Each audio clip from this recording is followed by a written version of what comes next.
बिस्मिल्लाहिर्रहमानिर्रहीम। अस्सलाम वालेकुम। नेक सीरत दामाद।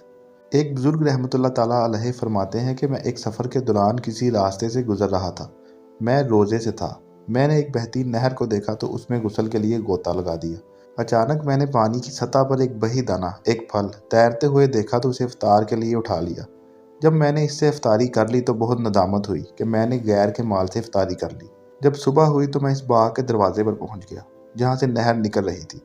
मैंने दरवाजे पर दस्तक दी तो एक उम्र रसीदा बुजुर्ग बाहर निकले। मैंने उनसे कहा, कल आपके इस बाग से एक बही दाना दरिया में बहता हुआ गया था। मैंने उसे उठाकर खाया और अब मैं इस पर बहुत नादम हूँ। मुझे उम्मीद है कि आप इसका कोई हल निकालेंगे। वो बुजुर्ग बोले, मैं तो खुद इस बाग में मजदूर हूँ। मुझे यहाँ काम करते हुए 40 साल हो गए, मगर मैंने इसका एक फल भी नहीं खाया और इस बाग में मेरा कोई हिस्सा नहीं। मैंने पूछा, फिर ये बाग किसका है? उन्होंने कहा कि ये बाग 2 भाइयों का है जो फलां जगह रहते हैं। मैं उस जगह पहुंच गया। वहां मुझे एक ही भाई मिल सका। मैंने उसे सारा माजरा बताया तो वो कहने लगे, निसफ बाग तो मेरा है, लिहाजा मैं आधा हिस्सा माफ़ करता हूँ। मैंने पूछा, मैं तुम्हारे भाई को कहाँ ढूंढूं? उसने कहा, फलां फलां जगह चले जाओ। तो मैं उस तरफ चल दिया और उसे जाकर सारा किस्सा सुनाया। तो उसने कहा कि खुदा अज़्ज़ व जल की कसम, मैं एक शर्त पर अपना हक माफ़ करूँगा। मैंने पूछा कि वो शर्त क्या है? वो बोला कि मैं तुमसे अपनी बेटी का निकाह करूंगा और तुम्हें 100 दिनार दूंगा। मैंने कहा, अफसोस कि मुझे इसकी बिल्कुल हाजत नहीं। क्या आप नहीं जानते कि इस एक फल की वजह से मुझे कितनी परेशानी हुई है? लिहाजा मेरे लिए कोई और हल तलाश करें। इन्होंने कहा, खुदा अज़्ज़ व जल की कसम, मैं इस शर्त के बगैर ऐसा नहीं करूंगा।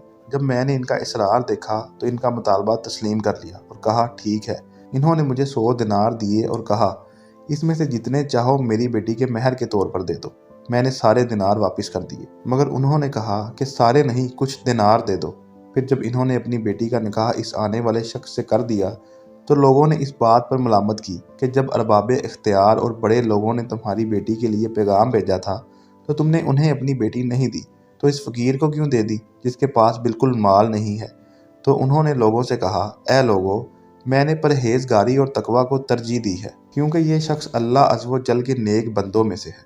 जिन्होंने अपनी बेटी निकाह में दी थी उनका नाम हज़रत अब्दुल्ला सौमई रहमतुल्लाह ताला अलैह था, जो कि हज़रत शेख अब्दुल कादिर जिलानी रहमतुल्लाह ताला अलैह के नाना जान थे।